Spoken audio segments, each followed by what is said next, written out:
I'm Carmen Osenbaugh with Irongate Realtors. I'm a commercial sales and leasing specialist and a residential sales specialist.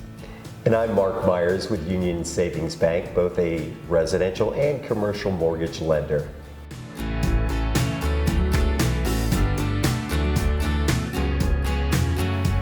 So Carmen, we know it's a seller's market. What do we need to know if we're a seller in this market and how to sell our home? One of the things that I explain to all my sellers is their home has to sell actually 3 times. What do you mean it has to sell 3 times? Can you elaborate on that? We always focus in on selling to a buyer, but you actually have to sell your home to an appraiser and an inspector as part of the home selling process. Most buyers will have the home inspected. They'll send out an inspector that will look at every aspect of the home, mechanical, structural, down to the appliances, and provide a report to the buyers. That usually introduces a new layer of negotiations. If they find something that directly affects habitability or safety in the home, they may go to the seller and ask those things to be fixed.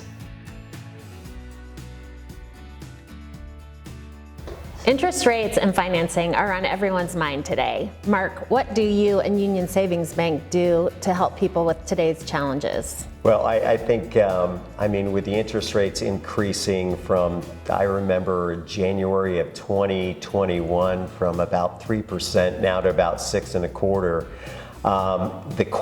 People qualifying, the amount of mortgage they qualify has gone down dramatically. About 30%. So somebody qualifying for a $250,000 mortgage in 2021 or beginning of 2022 now would qualify approximately for about a $170,000 mortgage. That has been a big difference. So even those people I pre-qualified over a year ago that are still looking at homes, and it's been a tough market, are now qualifying for less and having to get re-qualified. We do have some products out there. Some of the adjustable rate mortgage products are a little bit lower in the interest rate and have been a great solution. Those rates have been coming up also. I tell my clients they aren't married to a mortgage. You're married to your spouse and the house, but you aren't married to a mortgage. So what we can look at is when you qualify for a mortgage today, we can look at refinancing if the opportunity does come about with lower interest rates. And we do have the discounted closing costs with our Union Savings Bank special. So that is a couple different solutions that we have currently to this rising interest rate environment. Sellers are not taking contingent contracts, basically contracts based upon the sale of the client's or the buyer's current home. So what we need to do is find solutions for that. And my buyers can either qualify with 2 mortgages in some cases. If they would like to do that, they can also look at paying cash and doing cash out refinance afterwards. Or a great product is a blanket loan. That is a single loan which is over both homes and allows the buyers to utilize the equity in their current home as a down payment requirement for the new home, and also allows them to qualify for a lot higher mortgage. And usually these are done on a temporary basis. So blanket loan is a great solution to the situation where the buyer needs to put in a non-contingent offer. Mark, can you tell me the difference between a blanket loan and a bridge loan? A bridge loan is normally a second mortgage product or second mortgage on the buyer's current home.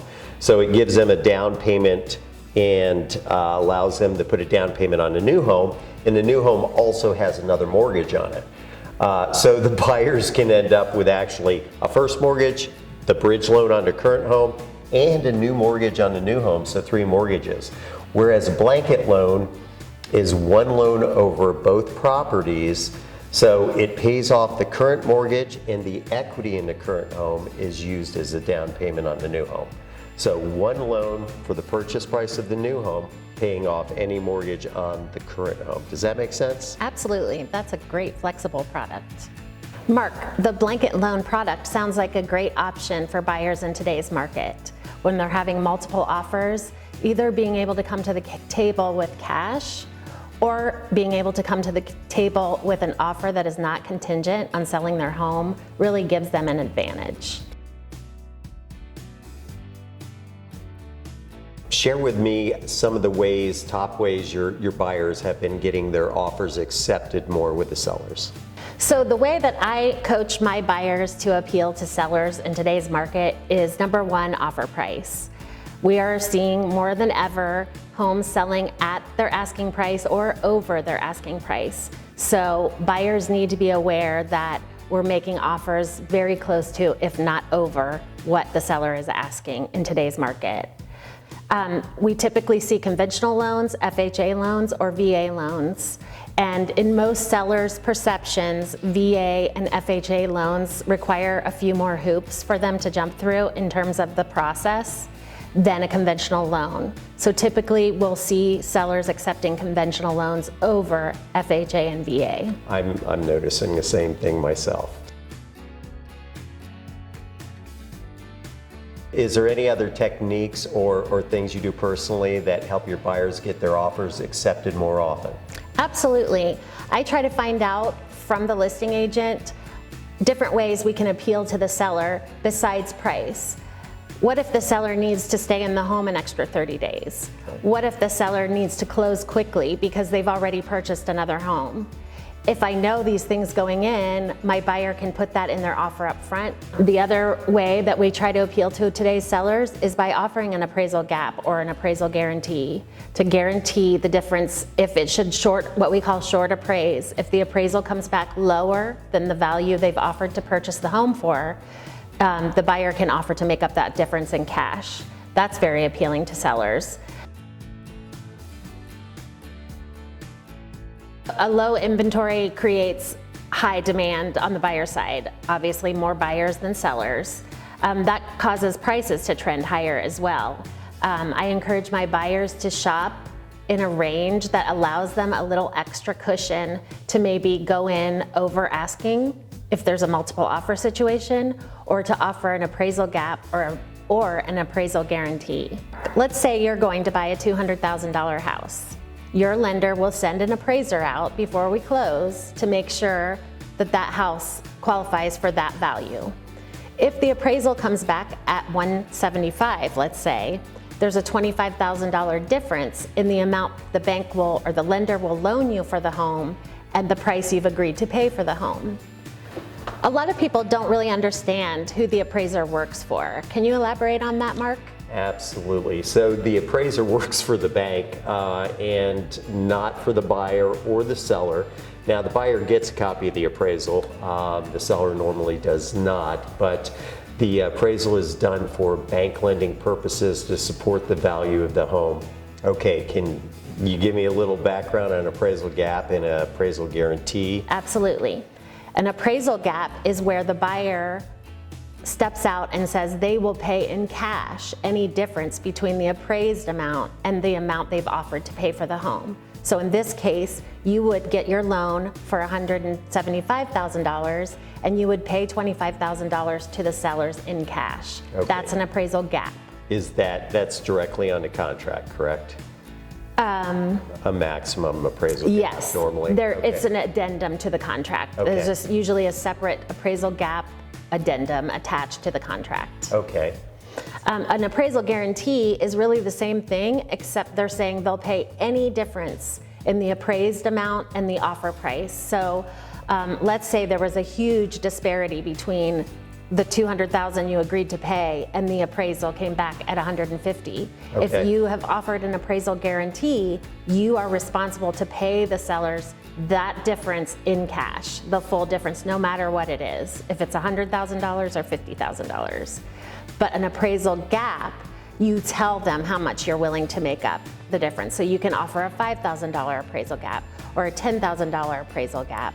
And that just tells the seller that you're willing to come up with that much money in cash in case there's a disparity between the offer price and the appraised value of the home. And I know that makes a big difference because I've had clients their offers turned down because they did not have a sufficient gap in the initial offer. So that's great information.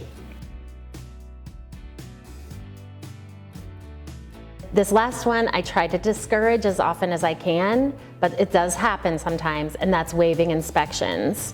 Ouch. Yes.